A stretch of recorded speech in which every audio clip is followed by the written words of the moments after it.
नमस्कार, आप सभी का आज के सत्संग में स्वागत है। ये सत्संग एक अच्छा अवसर है हम सभी साधकों का आपस में जुड़ने के लिए और यहाँ पर हम अपने आपस के संशय दूर कर सकते हैं या कोई प्रश्न है या कोई समस्या है उसका समाधान किया जा सकता है।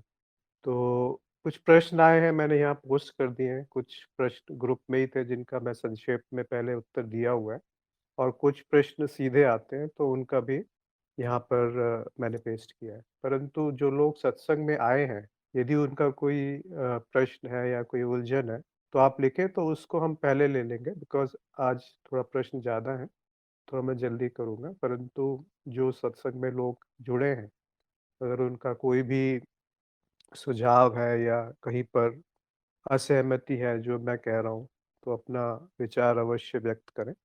आप अपना माइक अनम्यूट करके कुछ कह भी सकते हैं या फिर यहाँ पे टाइप कर दीजिए, तो उसको पहले हम लेंगे।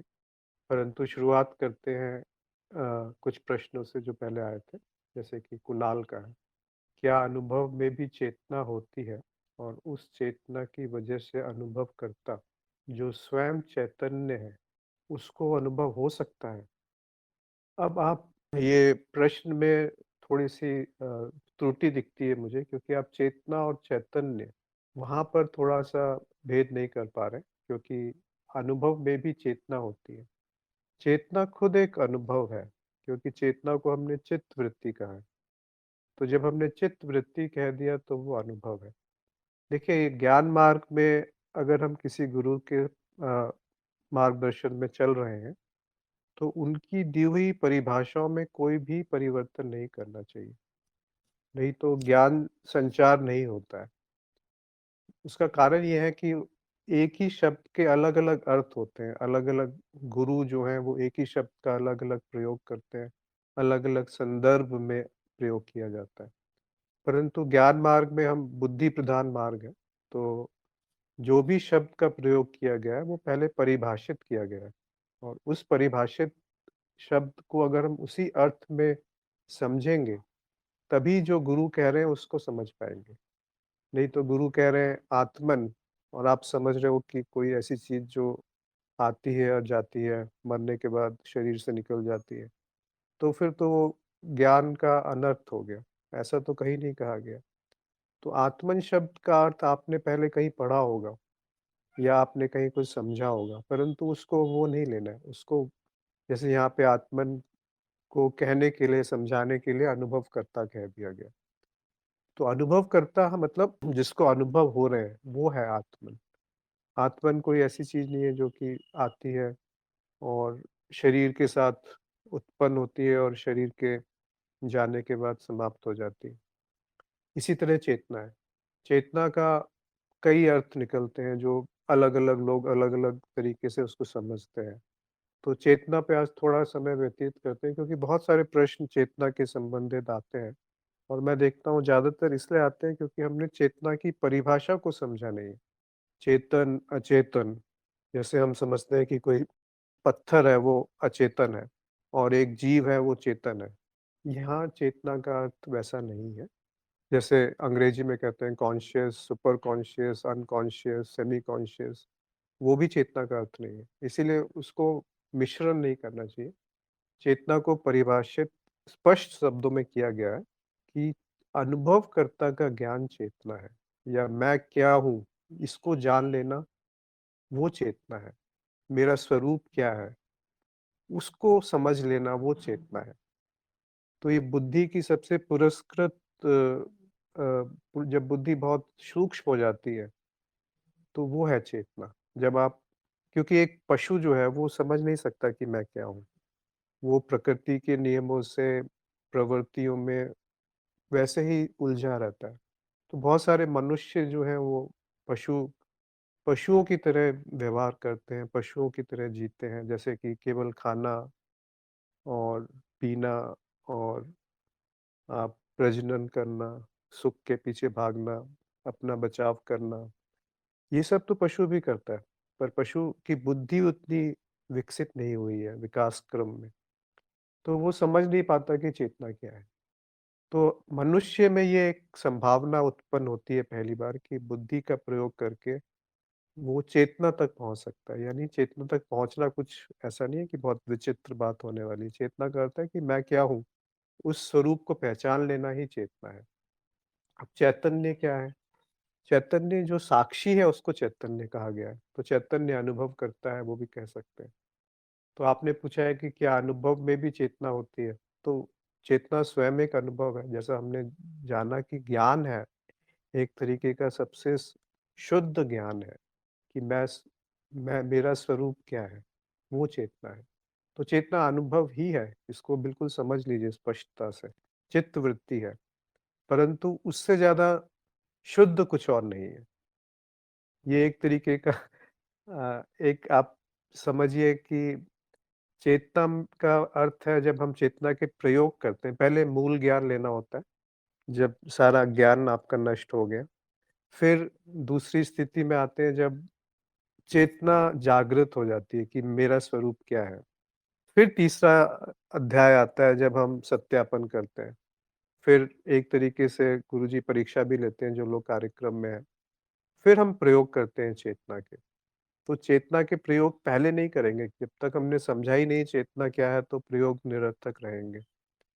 तो जब एक बार हमने जान लिया कि चेतना क्या है, फिर उसके प्रयोग करने चाहिए और उन प्रयोगों का फिर प्रभाव पड़ता है। फिर उनका उचित उचित उनका रिज़ल्ट आएगा, उनका जो भी मतलब आप चाहते हैं, जो अपेक्षित है वो उससे उत्पन्न होगा। नहीं तो आपको अगर पता नहीं चेतना क्या है, स्पष्टता नहीं है और प्रयोग करने लगे या किसी गुरु के मार्गदर्शन के बिना प्रयोग करने लगे, तो हम कहीं के कहीं पहुँच जाएँगे। जाना है हमें दिल्ली और हम पहुँच जाएँगे चेन्नई, तो वो नहीं करना है। तो चैतन्य जो है वो साक्षी है और चेतना जो है वो साक्षी भाव है। तो इन दोनों को थोड़ा-सा भेद समझिए। फिर दूसरा प्रश्न है कुणाल का ही कि सारे अनुभव अनुभवकर्ता को ही हो रहे हैं। तो क्या हम कह सकते हैं कि अनुभव में भी चेतना है? नहीं, ये हम नहीं कह सकते कि हर अनुभव में चेतना है। कुछ अनुभवों में चेतना रहती है, यानी कि कहना ये अर्थ है कि कभी चेतना आती है और कभी नहीं रहती। पर जब अज्ञान धीरे-धीरे कम होता है, मान्यताएँ, धारणाएँ जब नाश होने लगती हैं, आप प्रयोग करते हैं तो आपको स्पष्ट दिखता है कि जब मैं चेतना में हूँ, तब क्या स्थिति है और जब चेतना में नहीं हूँ, तब क्या स्थिति है। तो वो स्वाभाविक रूप से आप चेतना में स्थिति होने लगती है। उसका जो मुख्य कारण है कि चेतना में स्थिति क्यों नहीं होती, वो है धारणाएँ, अव अवतरण, आपको कुछ न कुछ मान्यताएँ हैं जो हम छोड़ना नहीं चाहते। कुछ न कुछ अज्ञान कहीं बाकी रह गया है, कुछ न कुछ अशुद्धि बाकी रह गई है। तो ऐसा भी होता है कि आपने समझ तो लिया कि चेतना क्या है, चैतन्य क्या है, मेरा स्वरूप क्या है, पर फिर वही उलझ जाते हैं सुख में, दुःख में, संसार में। तो एक मेरा क्या कहना है कि जब हम प्रयोग करते हैं तो उसका अगला जो कदम है वो होता है अपने स्वरूप में स्थिति। तो यहाँ कोई विरोधाभास नहीं है कि आपने अपने स्वरूप में स्थिति की और साथ-साथ आपको जगत का आभास नहीं है, ऐसा नहीं है। कहने का अर्थ है कि आप अपने स्वरूप में स्थित रह सकते हैं, जो निधिध्यासन है और साथ-साथ आप जगत के प्रति भी सजग रह सकते हैं, जो कि जगत में क्या हो रहा है उसके प्रति आप पूर्णतः सजग रह सकते हैं। तो दोनों में कोई विरोध नहीं है कि मैं अगर अपने स्वरूप में स्थित हूँ या चेतना जागृत है तो मेरे सारे कार्य बंद हो जाएँगे या क्रियाकलाप बंद हो जाएँगे, मैं बोलना बंद कर दूँगा या केवल जब मैं आँख बंद करके बैठूँगा तभी चेतना आती है। जब मैं काम कर रहा हूँ संसार में तब चेतना नहीं रहती। तो ये इसका अर्थ नहीं है, अर्थ का अनर्थ हो गया। जैसे कि बहुत अच्छा संदेश आज थोड़ी देर पहले ही आनंद बोधी ने ग्रुप में डाला था कि गुरु ने झाड़ू दी है और एक पोछा भी दिया है। झाड़ू का वर्णन उन्होंने किया है और झाड़ू कह सकते हैं कि जो आपके अनुभव हैं, उनसे सीखना झाड़ू है और जो पोछा है वो तर्क है, जो ज्ञान के 2 साधन हैं। तो झाड़ू-पोछा का प्रयोग करना है, उसको सजा के नहीं रखना है। बहुत सुंदर तरीके से उन्होंने वर्णन किया। देखिए, इस तरीके से आप जैसे आनंद बोधी ने कहा, वैसे आप ज्ञान को उतारिए, समझिए जीवन में कि क्या लक्ष्य है गुरु का, वो क्या आपको बताना चाह रहे हैं, वो क्या संकेत कर रहे हैं। उन्होंने कभी नहीं कहा कि गुरु की पूजा करनी है या गुरु ने क्या कहा है, अगर उसको हमने अपने जीवन में उतार लिया, वही उनके लिए सबसे बड़ा सबसे जो हम बोलते हैं ऋण है गुरु का। अगर उसको आपको ऋण को वापस करना है, तो जो उन्होंने सिखाया है, उसको जीवन में उतार लीजिए।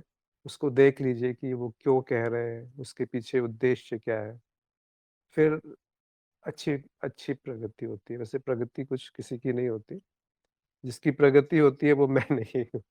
परंतु समझने के लिए कह सकते हैं कि हाँ, हाँ, बहुत अच्छी प्रगति होती है। क्योंकि आगे उन्होंने कहा क्योंकि अनुभव में चेतना नहीं होती तो चैतन्य को स्वयं का अनुभव नहीं होता। अब फिर ये चैतन्य और चेतना में गड़बड़ हो गई, क्योंकि अनुभव में चेतना नहीं होती, तो आपने समझ लिया है कि जो चैतन्य है, जो साक्षी है और जो चेतना है वो एक है, वो दोनों अलग-अलग हैं। और चैतन्य को स्वयं का अनुभव नहीं होता, क्योंकि अगर चैतन्य को स्वयं का अनुभव हो गया, तो वो भी एक अनुभव ही हुआ, अनुभवकर्ता नहीं रहा।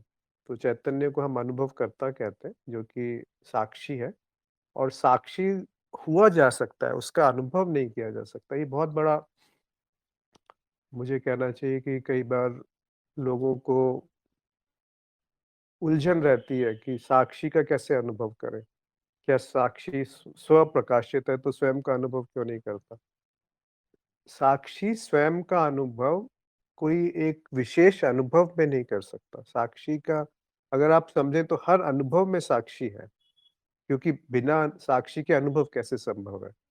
परंतु किसी विशेष अनुभव में साक्षी को मत ढूँढिए, क्योंकि वो स्वप्रकाशित है। जैसे बार-बार मेरा इस बारे में जब किसी को शंका होती है तो एक ही उदाहरण आता है कि जो सूर्य है, उसकी जो किरणें हैं वो सूरज से पृथ्वी तक आ रही है, पर बीच में पूरा अंधकार है, जो अ, स्पेस है या आकाश है, वहाँ पर तो सूर्य की किरणें नहीं दिखती। सूर्य की किरणें कब दिखती हैं? जब वो पृथ्वी पे किसी न किसी अवरोध से टकराती हैं।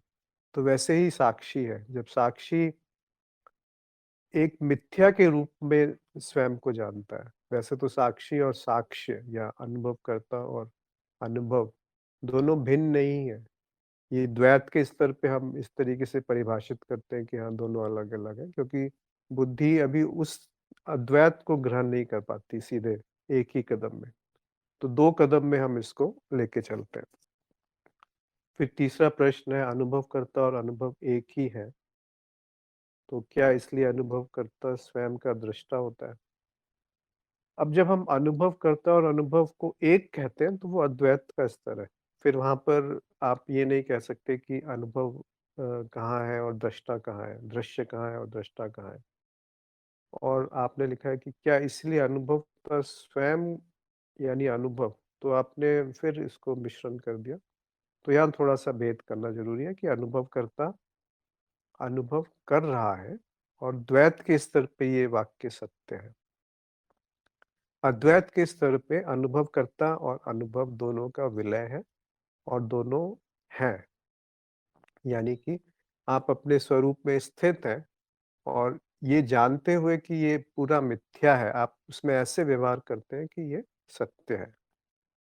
तो अनुभव जो अद्वैत है, उसको आप व्यावहारिक रूप में कैसे प्रयोग में लाएँगे?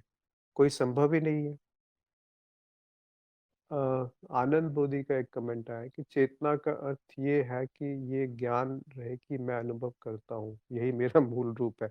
जी, बिल्कुल, यही मैंने कहा था कि अनुभवकर्ता का ज्ञान ही चेतना है। एक शब्द बस एक वाक्य ही तो याद रखना है।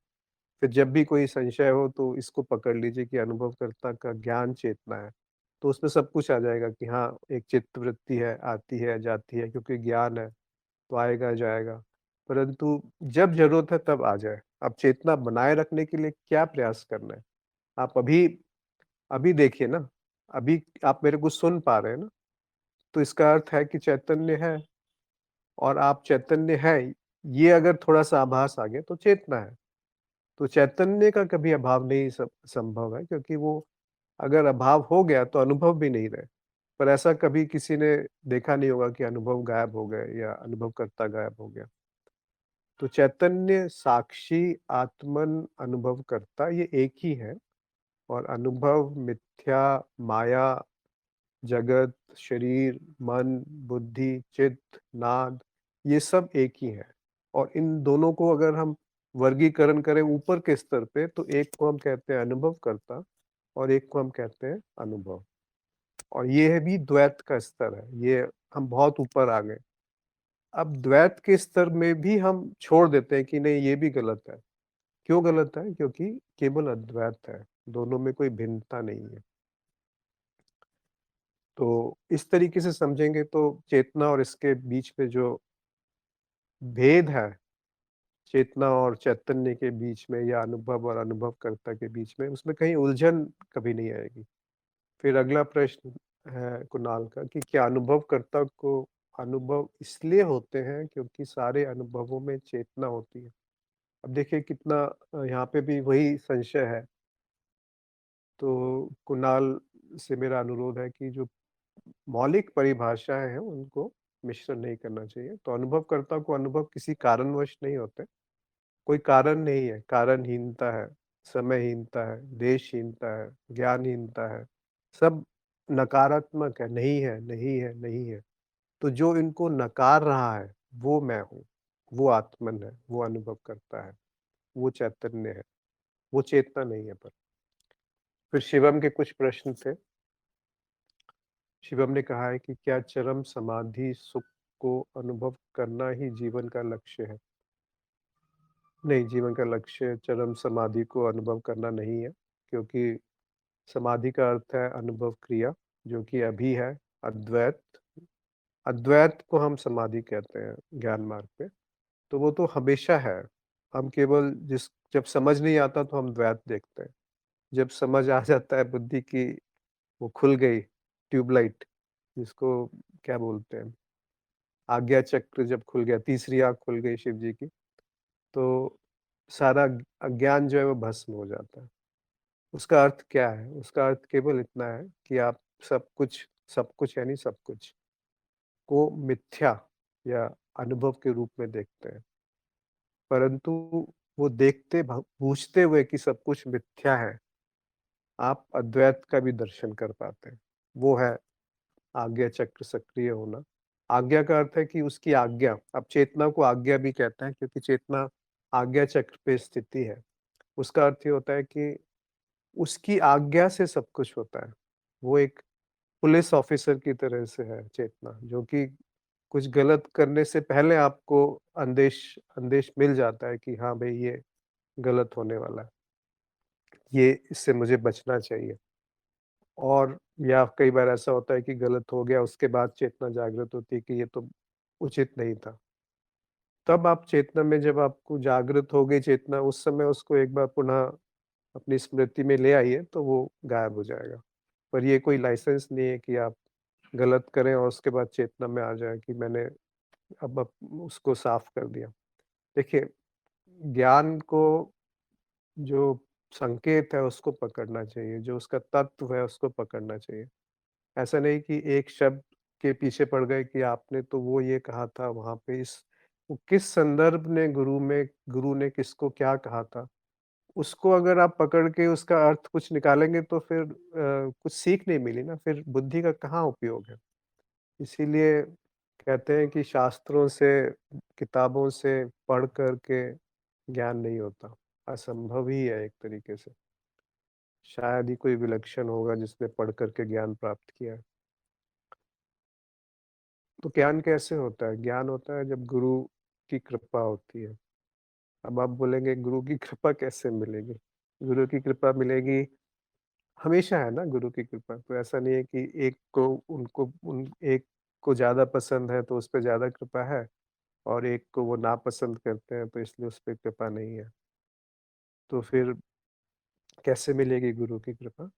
थोड़ा-सा अपना प्रयत्न करना पड़ता है शुरुआत में कि दुःख और जिज्ञासा, ये 2 ही तरीके हैं जब हम अध्यात्म की तरफ रुचि रखते हैं। देखिए, अगर ये नियम होता कि सबको ज्ञान हो जाए, तो फिर ये खेल बंद हो जाएगा। फिर तो अद्वैत है और मिथ्या अप्रकट सी हो जाएगी एक तरीके से, वो संभव नहीं है। तो इस संसार को नहीं सुधारना है और संसार में रहते हुए ही आप अद्वैत को देखेंगे तो संसार में ही निर्वाण है। तो आपका प्रश्न था कि क्या चरम समाधि सुख को अनुभव करना ही जीवन का लक्ष्य है? जी नहीं, जीवन का लक्ष्य है जीवन से मानव जीवन का लक्ष्य है मानव जीवन से मुक्ति और जीवन जो है वो सर्वदा है, हमेशा रहेगा और कभी अनुभवों की श्रृंखला जीवन है, वो अनंत है, तो जीवन भी अनंत है। हाँ, मानव शरीर, मानव जीवन सीमित है और वो थोड़ी देर के लिए आता है, जाता है, एक अनुभव है, जैसे सब स्वप्न है। पर जीवन अनंत है और जो जीवन का दृष्टा है, वो भी अनंत है। तो जीवन तो अनुभव को ही जीवन कहते हैं ना और किसको जीवन कहते हैं? अनुभवों की श्रृंखला और जो श्रृंखला का दृष्टा है, वो अनंत है। तो जीवन भी अनंत है और समाधि अभी है, यहीं पर है, इसी समय है, वो कोई विशेष अनुभव नहीं है। तो उस विशेष अनुभव के अगर आप पीछे जाना चाहते हैं, तो ज्ञान मार्ग में उसका कोई उपाय नहीं है। आपको फिर हो सकता है योग मार्ग में जाना पड़े, जहाँ पर कि घंटों बैठकर समाधि में स्थिति पाई जाती है। हाँ, जय ने बिल्कुल सही कहा, सहज समाधि है। यहाँ पर सहज समाधि है, यहाँ पर और किसी तरीके की समाधि नहीं है। जैसे समाधि शब्द का यहाँ पर प्रयोग भी बहुत कम किया जाता है, अनुभव क्रिया है। अब अनुभव क्रिया किसी को समझ में नहीं आता, उसमें भी कुछ लगता है कि कुछ काम हो रहा है वहाँ पे। इसीलिए उसको एक तरीके से समझाने के लिए कहते हैं कि समाधि है और समाधि बहुत अच्छा शब्द है। जब सम और धी, जब बुद्धि सम हो जाए, तब समाधि है और बुद्धि जब सम होती है तो वो चेतना है। तो चेतना में रहना ही समाधि है,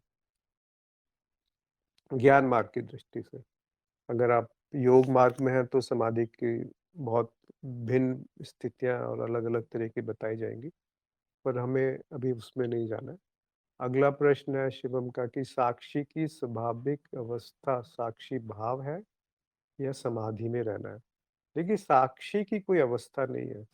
साक्षी भाव एक चित्त वृत्ति है, यानी चेतना है और समाधि में रहना कोई आपके पास विकल्प नहीं है। समाधि है, अभी है और अभी जैसे हमने बात करी सर्वदा है।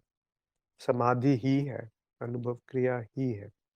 हम उसको देख नहीं पाते तो हम कहते हैं कि हाँ, प्रयत्न करके हम चेतना में आ गए, परंतु ऐसा कुछ नहीं है। फिर अगला प्रश्न है, नींद में अनुभव और अनुभवकर्ता दोनों हैं। केवल भेद का ज्ञान या चेतना नहीं है और इसलिए वो परम सुख की अवस्था है। जी नहीं। आप मुझे लगता है आपका जो पुराना आपके जो अनुभव है, ज्ञान है, जो आपने सही समझा था, सत्य माना था, जो मापदंड है, वो छोड़ नहीं पा रहे। नींद क्या है? नींद में आप अपने स्वरूप में स्थित हैं और कोई वहाँ पर वस्तु नहीं है। तो अपने स्वरूप में स्थिति नींद है।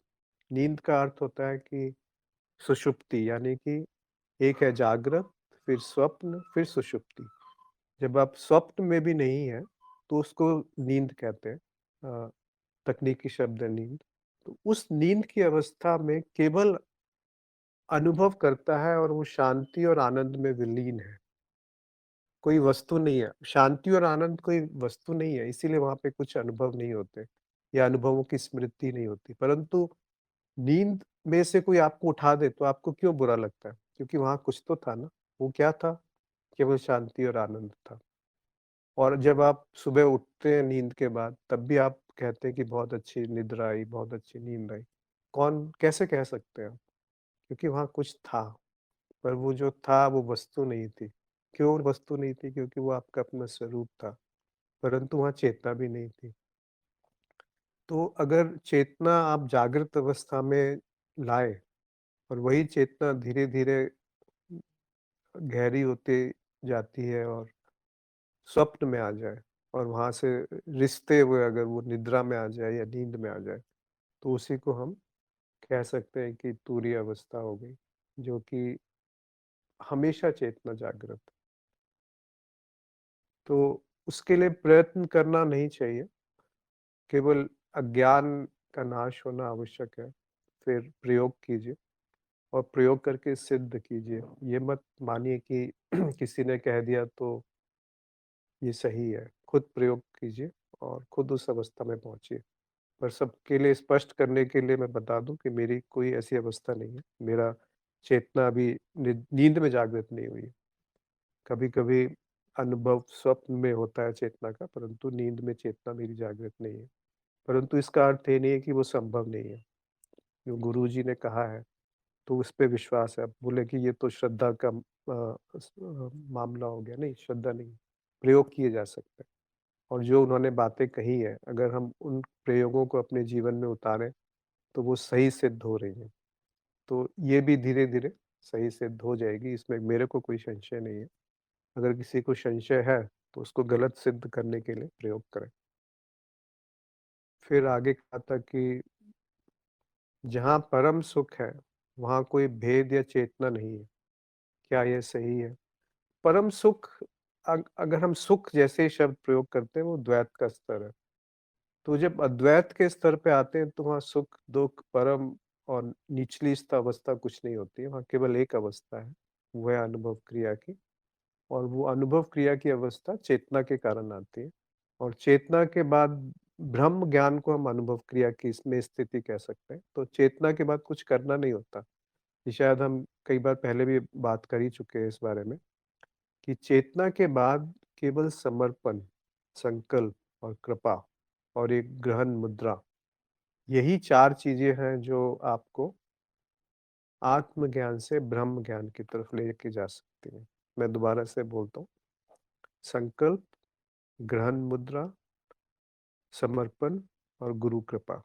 ये 4 चीज़ें हैं, वही आपको आत्मज्ञान से ब्रह्म ज्ञान की तरफ ले जा सकती हैं और गुरु के संकेत से आप वहाँ पहुँचते हैं। नहीं तो मैं अपना स्वयं का अनुभव बताऊँ, बहुत साल लग जाते हैं। मैंने खुद 20-25 साल इस मूर्खता में निकाल दिए कि अभी ध्यान करूँगा, अभी चित्त को शांत करूँगा। अरे! चित्त में उथल-पुथल क्यों हो गई? अरे! मुझे इसको सुधारना है, उसको सुधारना है, जीवन में ये हासिल करना है, समाधि में जाना है। भई अभी देख लो, अभी समाधि है, अभी अनुभव क्रिया है, अभी आपकी स्थिति अद्वैत की है। अगर अभी नहीं दिखा, तो क्या प्रयास करके आपको दिखेगा? कोई कोई भी उसका साधन नहीं है। मतलब ज्ञान मार्ग की दृष्टि से मैं कह रहा हूँ। हो सकता है जो अन्य मार्गों में है उनको ये बात पसंद नहीं आए, पर मुझे तो यही दिखता है। अगर किसी और को कुछ और दिखता है तो अवश्य अपना अनुभव साझा करें और बताएँ कि जो आपको दिख रहा है, जो आप कह रहे हैं वो गलत है और क्यों गलत है वो भी बताएँ। तो मैं अपने आप को सुधार लूँगा।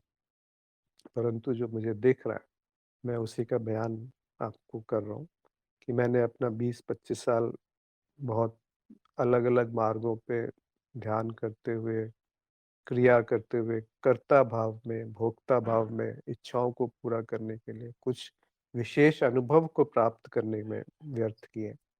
तो मेरा तो एक ही मकसद है इसको आपसे साझा करने के लिए कि जैसे मैंने अपना समय व्यर्थ किया, कृपया कर आप ना करें या मुझे बताएँ कि आप जो कह रहे हैं वो गलत है। क्योंकि जब मैंने ये पाया कि ये सब मूर्खता है, क्या करूँगा मैं समाधि में आने के लिए? मूर्खता है।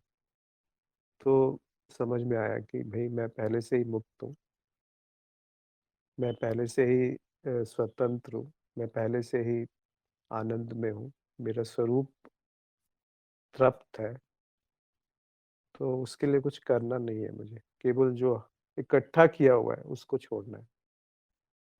जय ने कहा है दुःख और जिज्ञासा से श्रद्धा, श्रद्धा से तत्परता और तत्परता का परिणाम इंद्रियों पर नियंत्रण। बहुत अच्छा, बहुत अच्छा। देखिए अगर दुःख और जिज्ञासा नहीं है तो अ, ज्ञान मार्ग, अध्यात्म की तरफ लोग बढ़ते नहीं हैं और जब श्रद्धा आ जाती है, तब तत्परता आती है। मतलब उसके लिए आप तत्पर हो जाते हैं, उसमें लग जाते हैं, एक लगन आ जाती है और उस लगन से चेतना जागृत होती है, ज्ञान आता है और उस चेतना से का परिणाम जो है वो नियंत्रण है। तो हमें चित्त को रोकना नहीं है, एक तरीके से उसका प्रभाव है कि नियंत्रण आ जाता है जीवन में या चित्तवृत्तियों पर। कुणाल ने कहा है संकल्प से आपका क्या तात्पर्य है? कृपया समझाएँ। देखिए संकल्प का अर्थ होता है एक तरीके क आप समझ लीजिए इच्छा, परंतु वो इच्छा से थोड़ा ऊपर है कि एक गहरी इच्छा उसको आप संकल्प कहते हैं कि मैंने ये संकल्प धारण किया कि ऐसा हो। तो वो इच्छा तो है पर उसके पीछे शक्ति भी है। तो अब आपको एक बार संकल्प धारण कर लिया वैसे ये तंत्र का विषय है। एक बार आपने संकल्प धारण कर लिया तो वो घटने लगेगा, अगर वो शक्ति है संकल्प के साथ। अगर संकल्प के साथ शक्ति नहीं है, तो वो संकल्प ही नहीं बनेगा, फिर इच्छाएँ रह जाएँगी। जैसे कि पानी में लकीर की तरह आपको अगर 1 दिन में 50 इच्छाएँ आती हैं, तो क्या संकल्प बना? पर अगर 50 दिन में 1 इच्छा आई तो संकल्प बना। अर्थ क्या हुआ? अर्थ ये हुआ कि आपका लक्ष्य स्पष्ट है और उस स्पष्टता से आप कोई इच्छा कर रहे हैं, तो सारी प्रकृति उसके पीछे लग जाएगी, सारी शक्ति उसके पीछे लग जाएगी। देखिए 4 तरह के लोग होते हैं जिनके खाली इच्छाएँ होती हैं और वो पूरी नहीं होती। कुछ ऐसे हैं जो इच्छाएँ होती हैं और थोड़ा जल्दी पूरी हो जाती हैं और कुछ ऐसे हैं जो इच्छा होने से पहले ही पूरी हो जाती हैं। तो आप देखेंगे जो ज्ञानी जन हैं, जो गुरुजन हैं, वो संकल्प भी नहीं करते। क्यों? क्योंकि उनको संकल्प करने की आवश्यकता नहीं पड़ती। संकल्प करने से पहले ही वो पूर्ण हो जाता है। तो संकल्प की क्या आवश्यकता है? जैसे मुझे अभी प्यास लगी और किसी और के मन में ये विचार आ गया कि इनको प्यास लगी है, पानी पिला दिया जाए। तो वो इच्छा मेरे में उत्पन्न नहीं हुई और कोई पानी लेके आ गया, तो संकल्प की क्या आवश्यकता है? ये मैंने एक उदाहरण मात्र दिया आपको कि किस तरीके से संकल्प का प्रयोग करना चाहिए, किस जगह प्रयोग करना चाहिए, जहाँ पर आपको अपने ज्ञान मार्ग पे कोई अवरोध दिखाई देता है या दूसरों की भलाई के लिए करना चाहिए। वैसे दूसरों की भलाई के लिए भी उतना नहीं करना चाहिए क्योंकि फिर आप कर्म का जो नियम है उसमें बाधा डाल रहे हैं।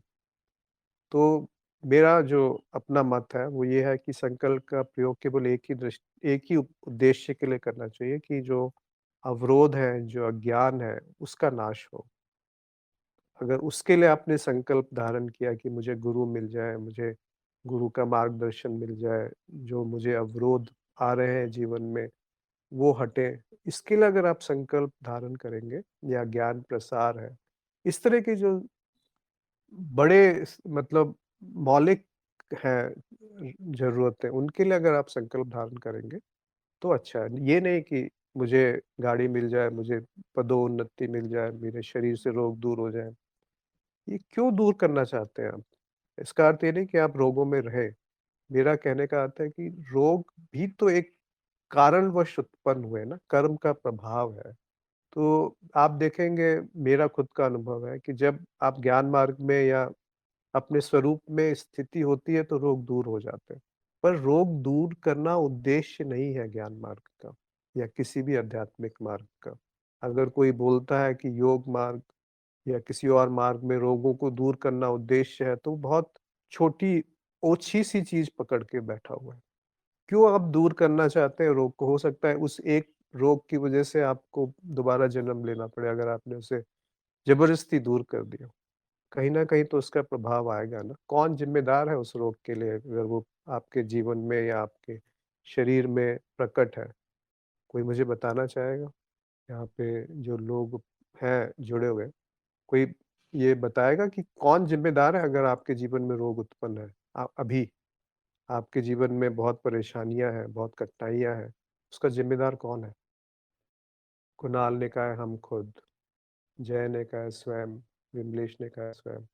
तो सभी को तो पता है कि मैं खुद ही ज़िम्मेदार हूँ। अगर मैं आग पे हाथ रखता हूँ, तो मैं जानबूझ के हाथ रख रहा हूँ, तो जलेगा ना।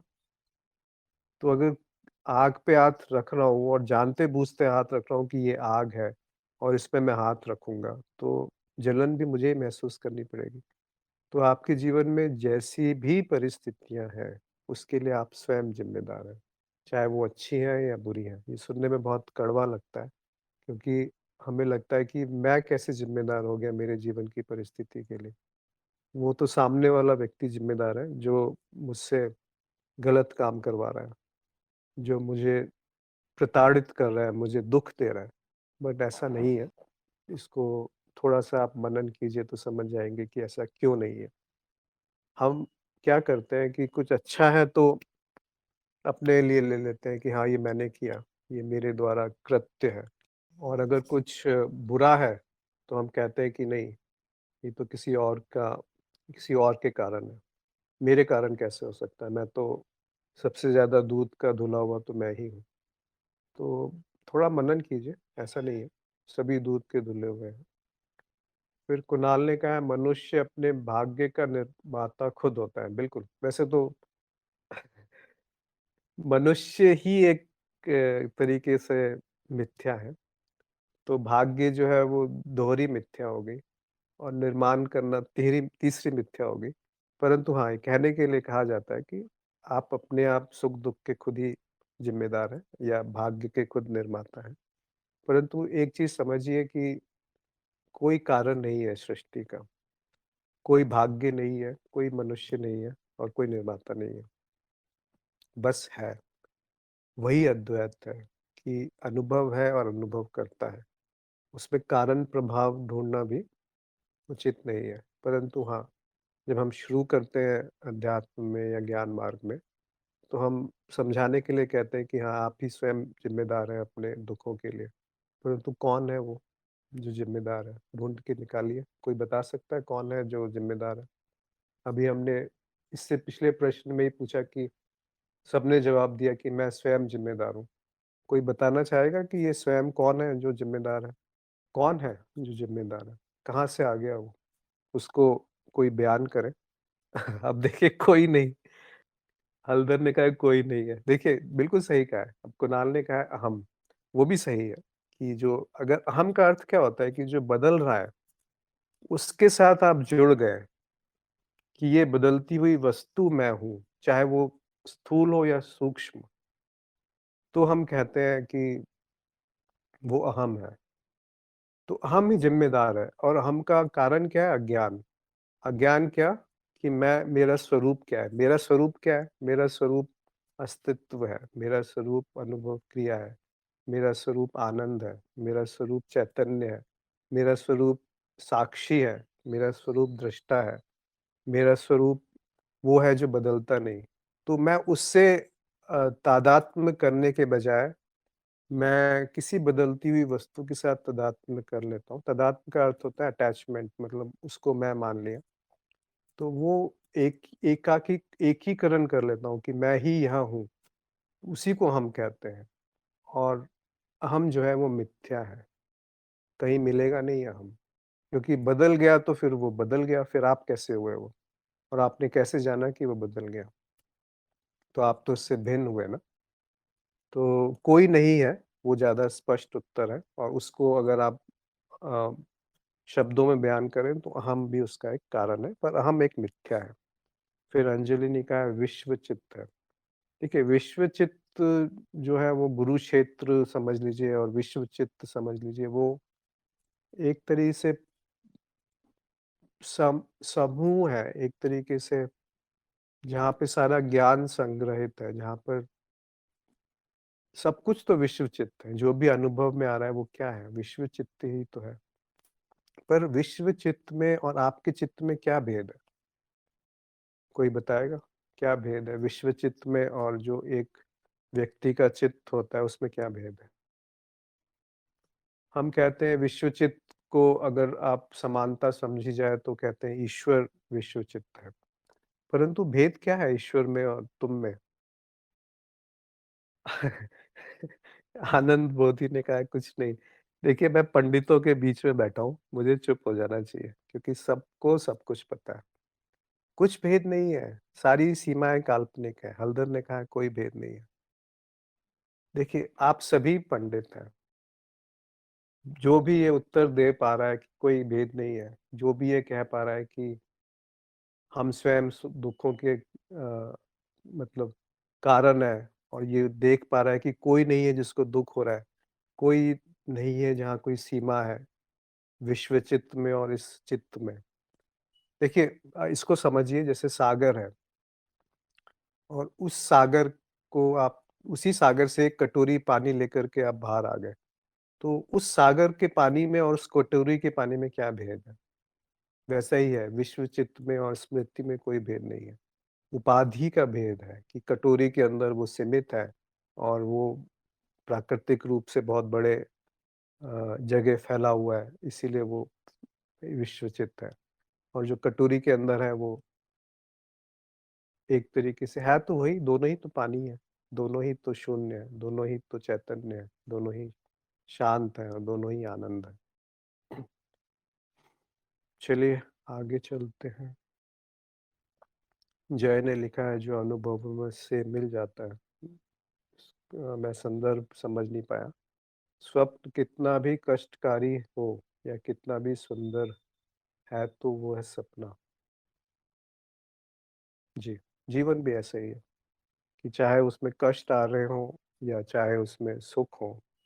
देखिए सुख की पूँछ जो है वो दुःख है और दुःख की पूँछ सुख है। तो ये तो द्वैत में सब जगह ऐसे ही मिलेगा आपको। सब सापेक्षिक है। सापेक्षिक मतलब रिलेटिव है, कोई एब्सोल्यूट नहीं है कुछ भी यहाँ पर। आगे चलते हैं। अंकेश का एक प्रश्न आया था कि ज्ञान मार्ग में समर्पण क्या है?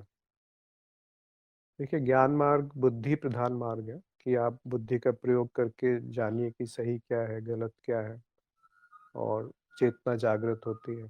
फिर जब चेतना जागृत हो गई या आत्मज्ञान हो गया, वहाँ पे समर्पण है। उसके आगे क्या रहा करने के लिए? कुछ नहीं रहा।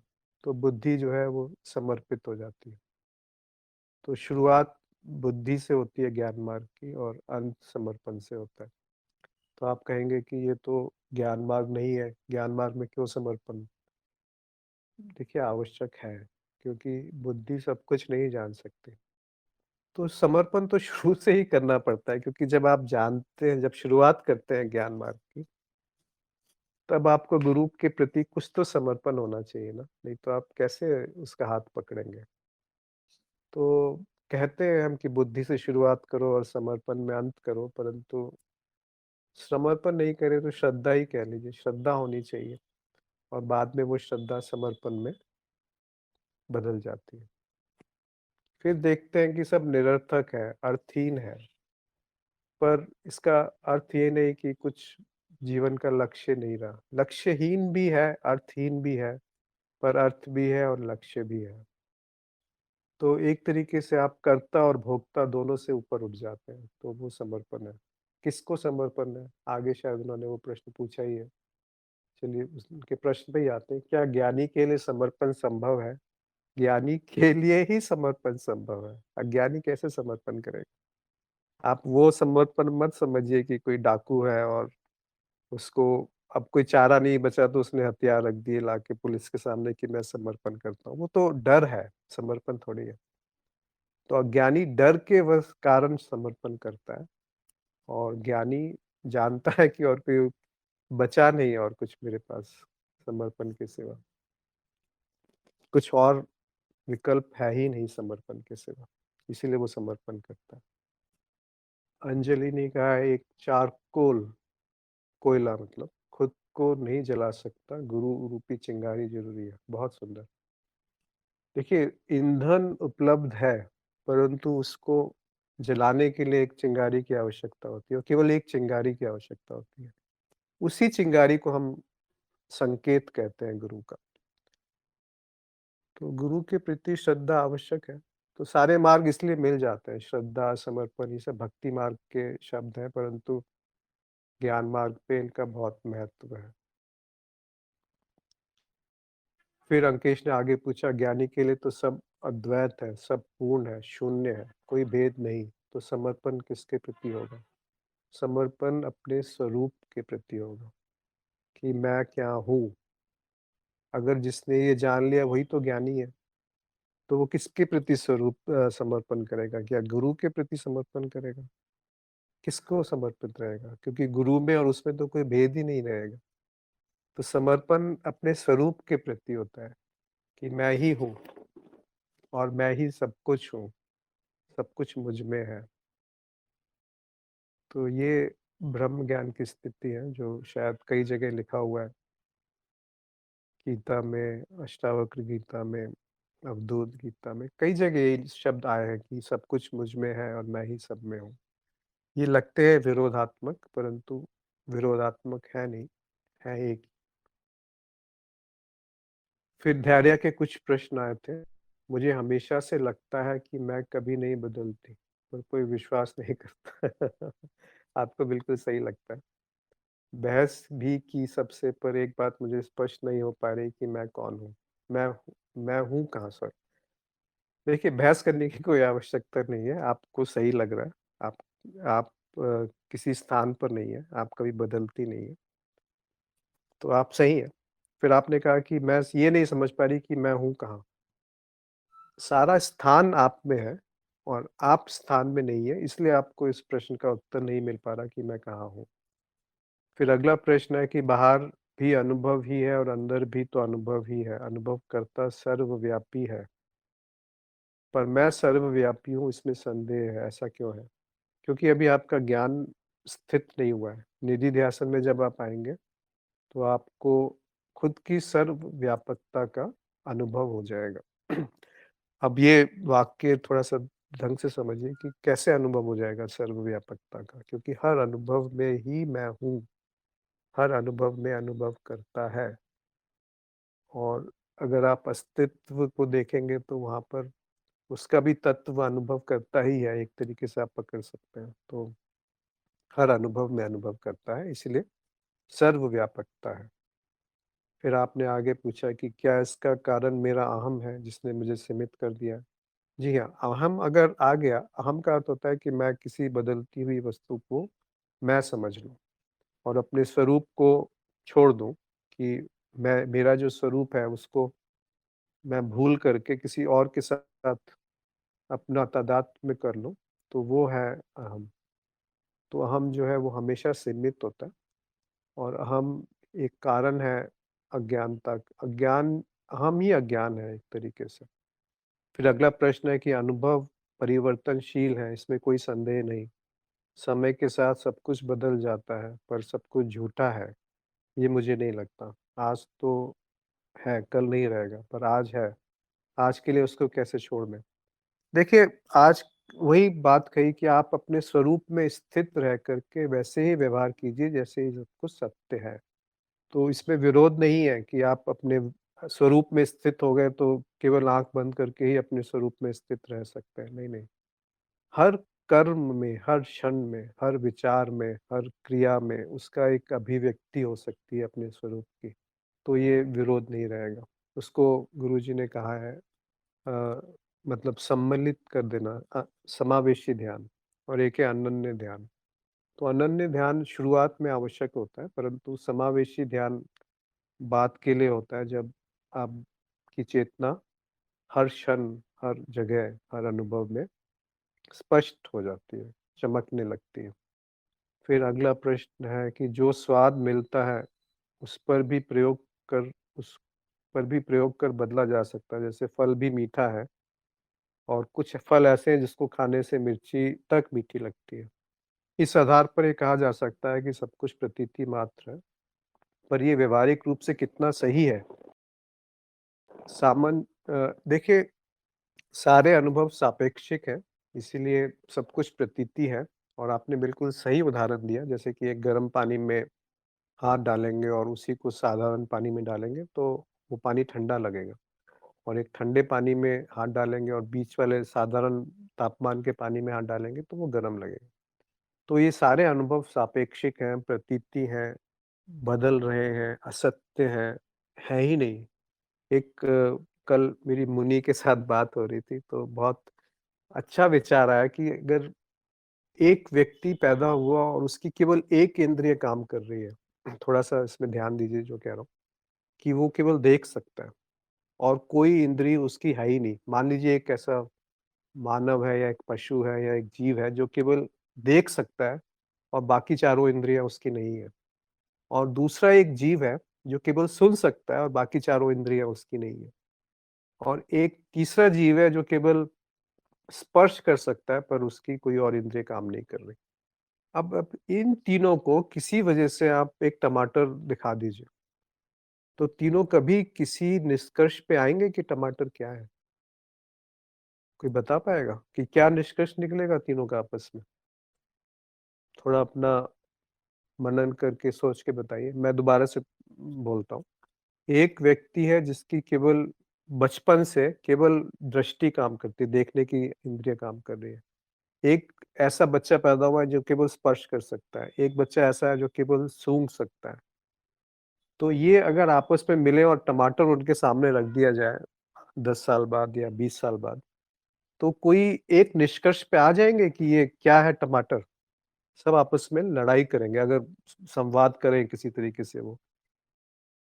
तो यह हो रहा है, तो सारी इंद्रियाँ जो हैं वो भ्रमित कर रही हैं, वो सीमित कर रही हैं जो अप्रकट है उसको और वो सीमित अप्रकट को वो रूप से आपके समक्ष अनुभव के रूप में आ रहा है।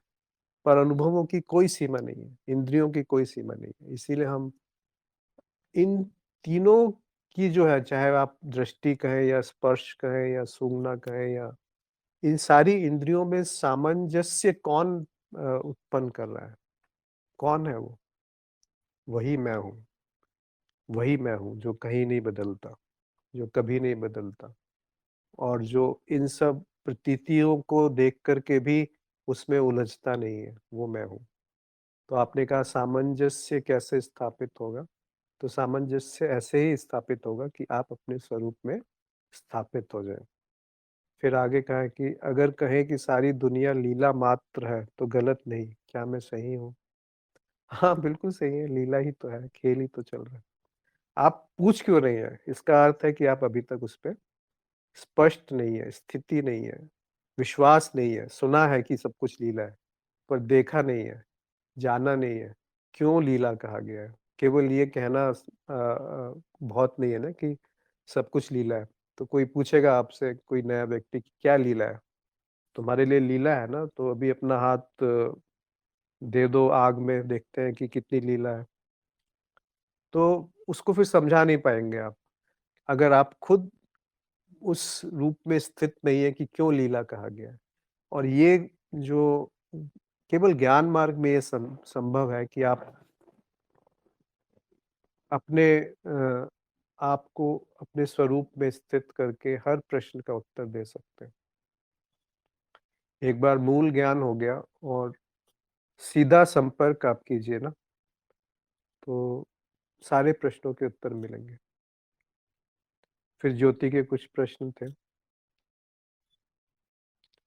राजीव ने कहा था कि अनुभूति अनुभूति मात्र होगी पर ज्ञान नहीं होगा।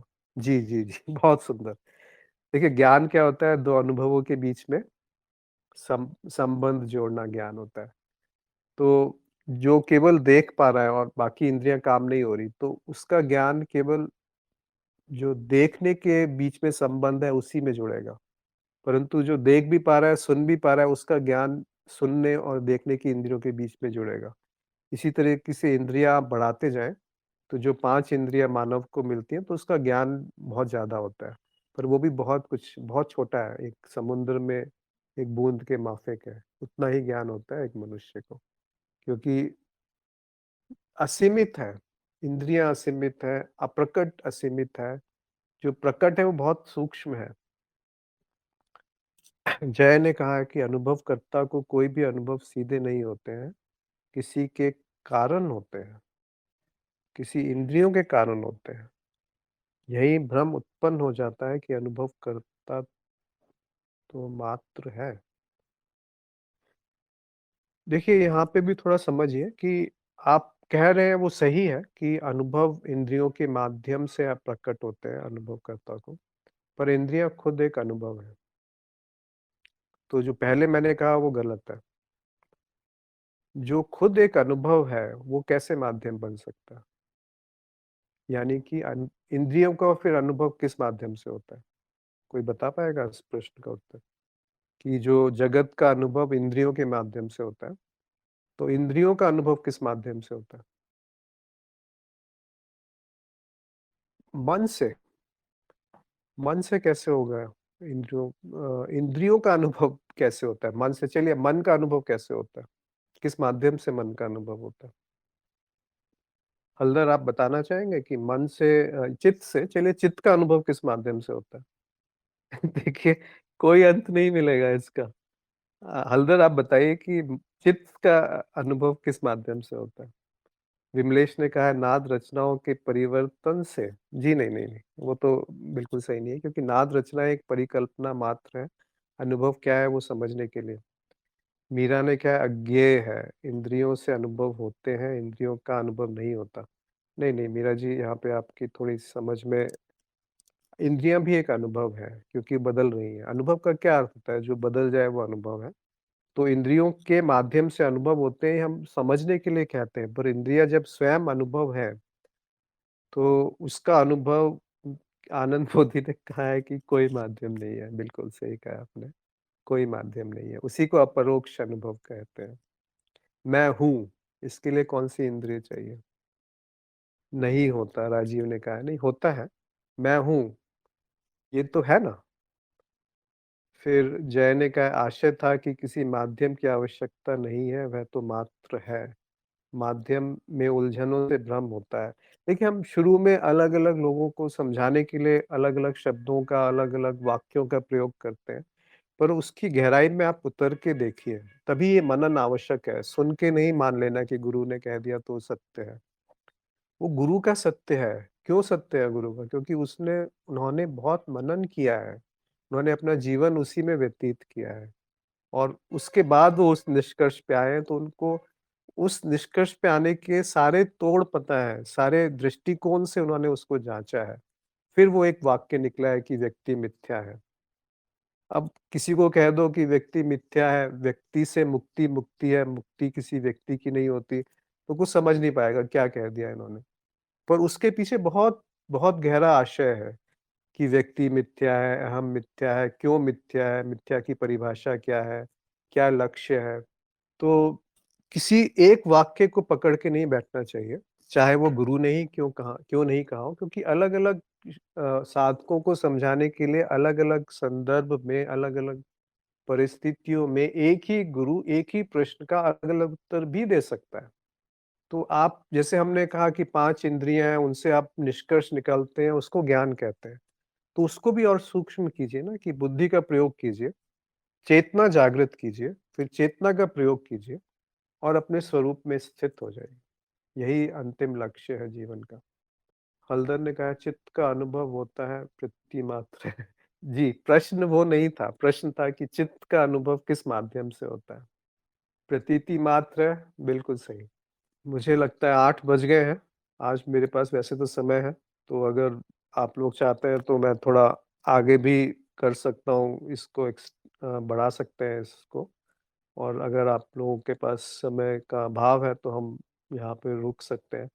कुछ प्रश्न थे अगर चाहे तो उसको मैं जल्दी-जल्दी खत्म कर सकता हूँ।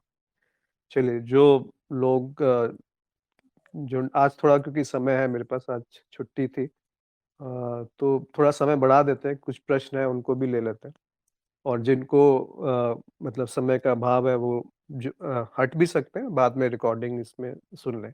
तो ज्योति के कुछ प्रश्न आए थे कि जो सर्वव्यापी हैं, क्या यह शरीर की संरचना करना, उसकी मृत्यु होना, सारे जगत का दिखना, ये सब माया की तृष्णा, क्या उन्होंने अपने आनंद के लिए, अपने खेल के लिए किया है? देखिए, ऐसा नहीं समझना चाहिए कि वो तो खेल रहे हैं और मेरा तो मुसीबत आ गई। मतलब अम, आप ईश्वर कह रहे हैं, सर्वव्यापी कह रहे हैं, तो उनके लिए तो खेल है, लेकिन मेरे लिए तो मुसीबत है। देखिए, इसको थोड़ा गहराई से समझिए, आपके लिए मुसीबत क्यों है? आपके लिए दुःख क्यों है? खेल क्यों नहीं है? क्योंकि अज्ञान है। जैसे ही अज्ञान दूर हो जाएगा तो खेल है। अब ज्ञानी के लिए सब खेल है। अब अ, विवेकानंद जी थे या उनके जो गुरु थे, उनके लिए क्या सब खेल नहीं था? रमन महर्षि थे, उनके लिए खेल नहीं था? किसी ने पूछा रमन महर्षि से कि आप बहुत ज्ञान की बातें करते हैं, इधर पूरा का पूरा स्वतंत्रता वो चल रहा है, लोग अपनी जान दे रहे हैं आप ज्ञान क्यों बाँट रहे हैं? आप भी अपने शिष्यों को बोलिए जाकर के स्वतंत्रता उस सेनानी बने और अपनी देश की आज़ादी के लिए काम करें। तो रमन महर्षि ने एक उदाहरण के रूप से उनको बताया कि हाँ, आप सही कह रहे हैं, परंतु अगर एक चलचित्र चल रहा है और उसमें आग लग गई, तो मैं पानी नहीं फेंकता हूँ पर्दे पे कि वो आग बुझ जाए। तो वो उनका अपना समझाने का तरीका था। तो जय ने कहा माया के कारण ही स्वयं का ज्ञान हो पाता है। नहीं, नहीं, माया कारण नहीं है स्वयं के ज्ञान ज्ञान के लिए। माया कारणहीन है। माया का कोई कारण नहीं है और अनुभव का कोई कारण नहीं है और स्वयं का ज्ञान होने के लिए माया की आवश्यकता नहीं है। पर माया कभी भी अभाव नहीं होता है माया का, मतलब अनुभव का कभी अभाव नहीं होता और अनुभवकर्ता का भी कभी अभाव नहीं होता। दोनों सर्वदा है, सर्वव्यापक है और हमेशा है। अगर आप 7 प्रश्नों का प्रयोग अनुभवकर्ता पे करेंगे और अनुभव पे करेंगे तो एक ही उत्तर आते हैं। इसका अर्थ ये है कि बीच में कुछ भी कारण ढूँढना असंभव है। केवल समझने के लिए हम अलग-अलग मॉडल्स बना लेते हैं, कभी नाद का, कभी इंद्रियों का, कभी मन का, कभी चित्त का, कभी चित्त की परतों का। परंतु ये सब केवल समझने के लिए आवश्यक है, कोई वास्तविकता नहीं है इन सब बातों में। हाँ, हल्दर का बहुत बढ़िया उत्तर है कि माध्यम तो मैं स्वयं हूँ। जी, आप खुद ही माध्यम हैं, खुद ही सब कुछ हैं, खुद ही लीला है, खुद ही खेल है और खुद ही अनुभव करता है, खुद ही अनुभव है, खुद ही नृत्य कर रहे हैं, खुद ही उसको देख रहे हैं, खुद ही उसको आनंद ले रहे हैं, खुद ही उसको क्रिटिसाइज़ कर रहे हैं, खुद ही सुख में है, खुद ही दुःख में है। सब कुछ मैं ही हूँ। जैसे कि लहर है, लहर नहीं जैसे सागर है, सागर में लहर भी मैं ही हूँ, सारी लहर मैं हूँ। उसमें जो झाग उठते हैं वो भी मैं हूँ, जो बुलबुलें उठते हैं वो भी मैं हूँ और सागर और लहर भिन्न नहीं है, सब पानी है। तो वो जो पानी है वो शून्यता है, वो तत्व है, वो मैं हूँ। आनंद बोधी आज गुरुजी ने माया की छुट्टी दे दी है। जी, जी, आज मेरी भी छुट्टी है। राजीव ने कहा है कठपुतली से कठपुतली नचाने वाला बन जाइए। नहीं, नहीं, राजीव ऐसा नहीं है कि आपको कुछ बनना है, आप पहले से ही हैं। केवल जानना है कि मैं कठपुतली भी मैं हूँ, नचाने वाला भी मैं हूँ और ये खेल जो चल रहा है इसमें कोई कारण प्रभाव का संबंध नहीं है, दोनों मिथ्या है। सारे कारण प्रभाव मिथ्या है, सारे कर्म मिथ्या है, मैं इन सब का दृष्टा हूँ। फिर अगला प्रश्न है कि आत्मन सर्वव्यापी है, तो फिर सुख-दुःख, शरीर, जगत इन सब की रचनाएँ क्यों? क्यों? कोई कारण नहीं है। आत्मन सर्वव्यापी है, पर कुछ कारण नहीं है। क्यों ईश्वर की तलाश? ये तो आप ही पूछिए, अगर आपको ज़रूरत नहीं है तो तलाश करने की आवश्यकता नहीं है, क्योंकि आप स्वयं ईश्वर हैं। क्यों अज्ञान इतना व्यापक है? क्योंकि खेल चल रहा है। क्या आत्मन और माया के बीच का खेल ये जगत है जिसमें हम सब उनके खिलौने हैं? आप खिलौने भी हैं और आप जगत भी हैं, आप जगत के कारण भी हैं, आप जगत के प्रभाव भी हैं और खेल भी आप हैं। तो खिलौने जो है ये शरीर है और जो शरीर का दृष्टा है, वो आप हैं। यदि सब खेल है तो फिर जन्म-मृत्यु की चिंता क्यों है? आप ये देखिए कि किसको चिंता है? कर्म बंधन क्यों है? आप जाँचिए कि किसको कर्म बंधन है? खुद आत्मन ने मनुष्य शरीर में के रूप में बुद्धि दी। ये अगला प्रश्न है। बुद्धि से सुख सुविधाएँ बटोरी, किसने बटोरा? खुद आत्म स्वरूप उनके शरीर से ये सब काम करवाया, ऐसा क्यों है? कोई किसी से कुछ काम नहीं करवाता, कर्म मिथ्या है और आत्म स्वरूप में स्थिति होने के बाद सब कुछ खेल दिखेगा, सब कुछ लीला दिखेगा। ये मायाजाल क्या है? मायाजाल वही है जब मैं किसी बदलती हुई वस्तु के साथ तादात्म्य कर लूँ, तो माया शुरू हो गई, मतलब द्वैत शुरू हो गया कि सुख-दुःख, अच्छा-बुरा, ये करना है, यहाँ से मुक्ति चाहिए, ये नहीं करना है, इसको मानना है, इसको बचाना है, इसका संरक्षण करना है। वो सब मायाजाल है और उसका कारण एक ही है कि कहीं न कहीं अज्ञान है कि मैं कुछ हूँ, कोई बदलती हुई वस्तु मैं हूँ। राजीव ने कहा है कि विनोद भाव से कहा।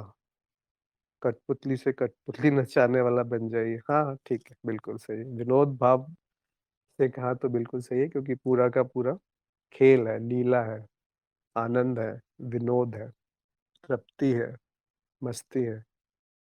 तो मुझे लगता है यहाँ पे सभी के प्रश्न, अगर किसी का कोई प्रश्न है तो अवश्य पूछें, और नहीं तो हम कुछ देर में बंद सत्संग। अंजलि ने लिखा है कि जब हम यह समझ जाते हैं कि सब माया है, पर उस माया में रहते हुए क्या हमें अत्याचार भी सहन कर लेना चाहिए? और फिर शरीर व मन की रक्षा कैसे होगी? देखिए, ये प्रश्न एक बार पहले भी आया था, मैं बिल्कुल स्पष्ट करना चाहता हूँ कि आपको कोई अत्याचार नहीं सहन करना है।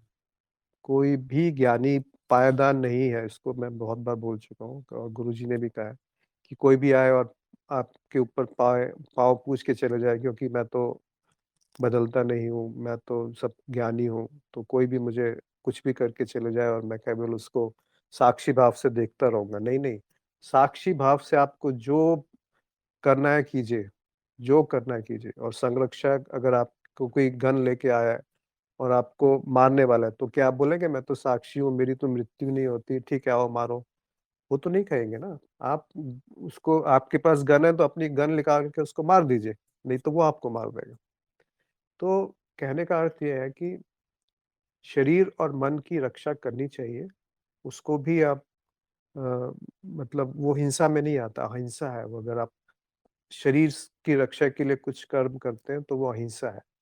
परंतु बिना बात के किसी को आप मार रहे हैं तो वो हिंसा है। तो भाव महत्वपूर्ण होता है हिंसा और अहिंसा में, कर्म महत्वपूर्ण नहीं होता। और अपनी संरक्षण अवश्य करनी चाहिए। अगर कोई अत्याचार कर रहा है और आप जानते हैं कि वो अत्याचार कर रहा है और आप उसको सह रहे हैं, तो कोई ना कुछ आसक्ति है, कुछ ना कुछ लगाव है, कुछ ना कुछ वहाँ पे आपका स्वार्थ है, तभी तो आप उस अत्याचार का सहन कर रहे हैं, नहीं तो क्यों सहन करते? आपके अंदर क्षमता है, आपको ज्ञान है और आप जानते हैं कि ये अत्याचार कर रहा है, तो उसका विरोध कीजिए, वहाँ से हट जाइए। अगर आपको लगता है कि विरोध करना उचित नहीं है, तो हट जाइए, या उसको आप संदेश दे दीजिए कि भई ये सही नहीं है। कोई अत्याचार सहन करने की आवश्यकता नहीं है, और जो अत्याचार सहन करता है, उसके अपना कुछ न कुछ स्वार्थ होता है, अपना कुछ न कुछ आसक्ति होती है, कुछ न कुछ राग होता है, कुछ न कुछ भय होता है।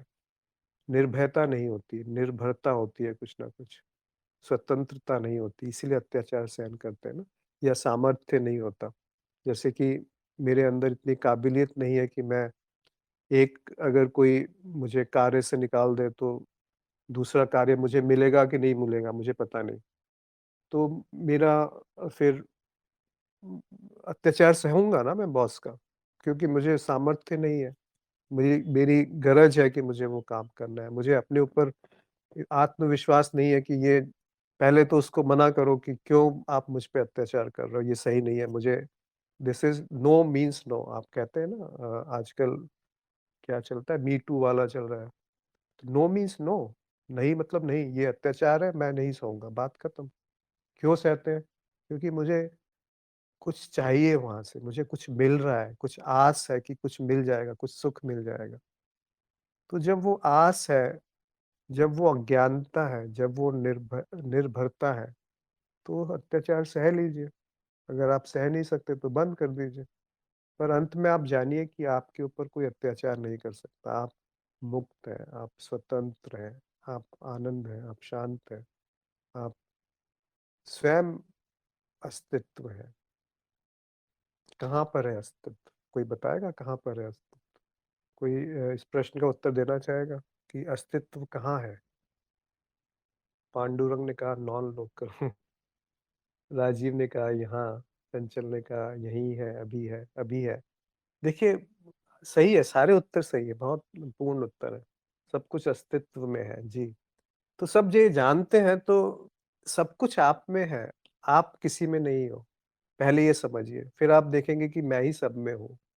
सब कुछ मुझ में है और मैं ही सब में हूँ। अगर ये वाक्य समझ लिया, तो उसी को ब्रह्म ज्ञान कहते हैं। वो समाप्त है ज्ञान का, उसके आगे कुछ नहीं जाना जा सकता।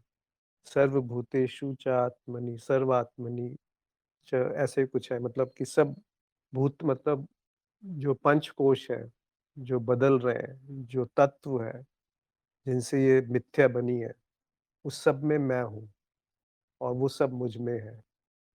तो क्या लड़ाई करेंगे? कौन अत्याचार कर रहा है? किस पे अत्याचार कर रहा है? क्यों अत्याचार सहना है? अत्याचार का विरोध कीजिए।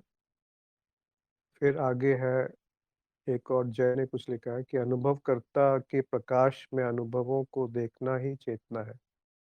ऐसा होने पर एक पर अनुभव महत्वहीन हो जाते हैं और एक हल्कापन आ जाता है। जी, अनुभवकर्ता के प्रकाश में अनुभवों को देखना ही चेतना है। परिभाषा थोड़ा-सा बदल दिया आपने, ऐसा नहीं है। मैं अनुभव करता हूँ ये जानना चेतना है। अनुभवकर्ता का कोई प्रकाश नहीं है, अनुभवकर्ता केवल देख रहा है। उसमें कोई कारण प्रभाव का संबंध नहीं है अनुभव और अनुभवकर्ता में। तो और किसी का कोई प्रश्न है तो अवश्य सा टाइप करें या लिखें। जैसे आपने कहा कि अनुभवकर्ता के प्रकाश में अनुभवों को देखना ही चेतना है। नहीं, वो अनुभवकर्ता अनुभवों पर किसी तरीके से आधारित नहीं है और अनुभव अनुभवकर्ता पे आधारित नहीं है। दोनों एक साथ उत्पन्न होते हैं और एक साथ विलय होते हैं। क्योंकि आप अभी भी देखेंगे तो केवल 2 ही चीज़ें दिखेंगी, अनुभव और अनुभवकर्ता, पर वो उनमें कारण और प्रभाव का संबंध नहीं है या कोई जुड़ाव नहीं है, पर हैं एक ही। जैसे पानी और लहर समुंदर और लहर। समुंदर और लहर दोनों पानी है। अब वो पानी और पानी में क्या संबंध होगा? समुंदर की गहराई को हम अनुभवकर्ता कह देते हैं और लहर को हम अनुभव कह देते हैं कि एक बदल रहा है, पर दोनों पानी है। तो पानी के स्तर पे अनुभव करता है। माफ़ कीजिए अनुभव करता नहीं, अद्वैत है, अनुभव क्रिया है। अनुभवकर्ता सागर की गहराई है और अनुभव सागर में लहरें हैं। इस तरीके से समझेंगे तो अनुभव क्रिया स्पष्ट हो जाएगी कि दोनों पानी है वो अनुभव क्रिया है और लहर जो है वो अनुभव है और सागर की जो गहराई है वो अनुभव करता है। मुझे लगता है अब आगे किसी के प्रश्न नहीं है, तो आज थोड़ा-सा समय भी ज़्यादा हो गया, तो यहाँ आज का सत्संग हम बंद करते हैं। सभी को बहुत-बहुत अपने ज्ञान मार्ग पे चलते रहिए। गुरुजी ने मिठाई दी है, बाँट रहे हैं, मुफ्त में बाँट रहे हैं। तो मुफ्त में है इसीलिए उसकी कीमत कम मत आँकिएगा। मुफ्त में है तो उसमें कुछ कम ज्ञान है ये मत समझिए। मेरे हिसाब से, मेरे अपने अनुभव से सब सर्वव्यापी सारा कुछ, अस्तित्व का सारा ज्ञान बहुत सरलता से आपके ड्राइंग रूम के अंदर, आपके जहाँ आप बैठे हैं वहाँ दिया गया है, बिना किसी अपेक्षा के, बिना किसी मिलावट के। तो हमें इस ज्ञान के प्रति, इस गुरु के प्रति, इस कुरुक्षेत्र के प्रति और अपने स्वरूप के प्रति आभारी रहना चाहिए। ऐसे ही जीवन चलता रहे, खेल लीला की तरह। आप सबका आज के सत्संग में जुड़ने के लिए बहुत-बहुत आभार। धन्यवाद। और बीच में किसी के कोई प्रश्न आते हैं तो अवश्य यहाँ पर लिखते रहें, चलता ही रहता है। तो संक्षेप में उत्तर मैं दे देता हूँ और ज़्यादा गहराई में बात करने से सत्संग में स्पष्टता आती है। तो सत्संग में भाग भी लें, संवाद करें, व्यक्त करें अपने आप को, क्योंकि मैं और आप में कोई भिन्नता नहीं है। ऐसा नहीं कि मैं ज़्यादा जानता हूँ आपसे, पर ये है कि मैं व्यक्त कर रहा हूँ और कुछ लोगों को शायद संकोच होता है व्यक्त करने में, तो वो संकोच दूर करें और जीवन का आनंद लें। धन्यवाद।